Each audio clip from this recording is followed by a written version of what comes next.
لتتويج الأهلي بالبطولة. كشف المدافع المغربي بدر بنون لاعب نادي قطر القطري والأهلي السابق عن أسباب تفوق النادي الأهلي على الأندية المغربية وعلى رأسها الرجاء والوداد الرياضيين. وقال بدر بنون خلال حضوره ضيفا في بدوكسات الزاوية عبر موقع البطولة المغربي: السبب الرئيسي وراء تتويجات الأهلي المتواصلة بلقب دوري أبطال أفريقيا هو الانضباط الذي لا نجده في أنديتنا الوطنية. وأوضح: عندما كنت لاعبا في الأهلي يتم وضع استراتيجية مع بداية الموسم لإبراز الأهداف المسطرة لكي يعرف الجميع ما له وما عليه من مسؤوليات سواء من اللاعبين أو المسؤولين. عندما توج الأهلي باللقب 11 في مسابقة دوري أبطال إفريقيا، أثناء خروجنا مباشرة من الملعب سمعنا الجمهور تكرر وترغب في اللقب 12 عكس ما نراه في أنديتنا الوطنية.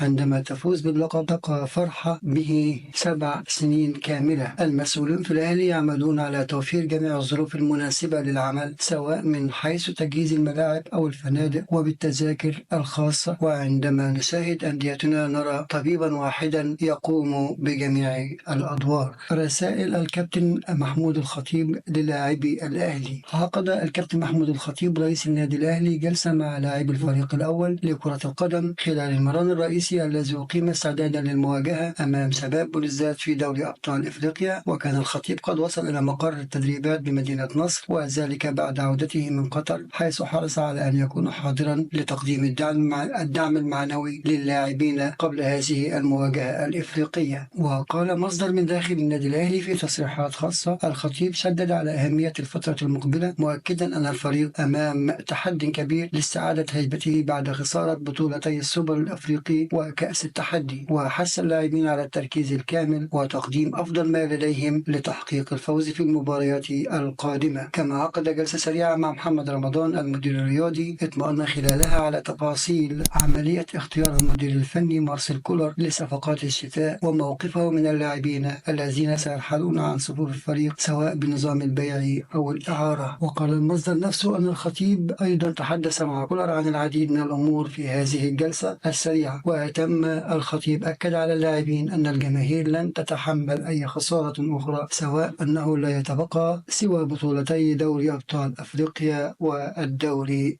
المصري. نجم ليون الفرنسي السابق يعوض تاو في الأهلي. كشفت تقارير صحفية أن النادي الأهلي يسعى للتعاقد مع المغربي محمد العروس لاعب خط وسط أولمبيك ليون الفرنسي السابق لدعم صفوف الفريق خلال الميركاتو الشتوي الذي سيبدأ في شهر يناير المقبل. وقالت صحيفة المنتخب المغربية أن العروس لا يلعب لأي فريق حاليا بعدما فسخ عقده مع نادي بوتافوغو البرازيلي في سبتمبر الماضي دون أن يلعب له أي مباراة، حيث لم يدم مقامه في البرازيل لأكثر من شهر واحد. إذا تعاقد مع بوتافوغو في 21 أغسطس 2024 وفسخ عقده في 20 سبتمبر الماضي. وأشارت الصحيفة إلى أن الأهلي ماض في إجراءات التعاقد مع العروس وأشارت التقارير الصحفية إلى أن الأهلي ماض في إجراءات التعاقد مع العروس وأنه سيفسخ عقد مهاجمه الجنوب إفريقي بيرسي تاو من أجل إضافة اللاعب المغربي لصفوفه قبل انطلاق مباريات كأس العالم للأندية. وأضافت الصحيفة أنه في حال تعاقد الأهلي مع العروس فإنه سيضم بذلك 4 لاعبين مغاربة، منهم يحيى عطية الله وأشرف داري ورضا سليم. هذا ويلتقي الأهلي نظيره شباب بلوزداد الجزائري في الجولة الثالثة من فعاليات دور المجموعات لدوري أبطال إفريقيا في تمام الساعة 6 من مساء يوم الأحد المقبل باستاد القاهرة، والتي تأجلت بسبب خوض الأهلي مباراة نصف النهائي أمام باتشوكا المكسيكي في بطولة الانتركونتيننتال التي أقيمت بقطر السبت الماضي.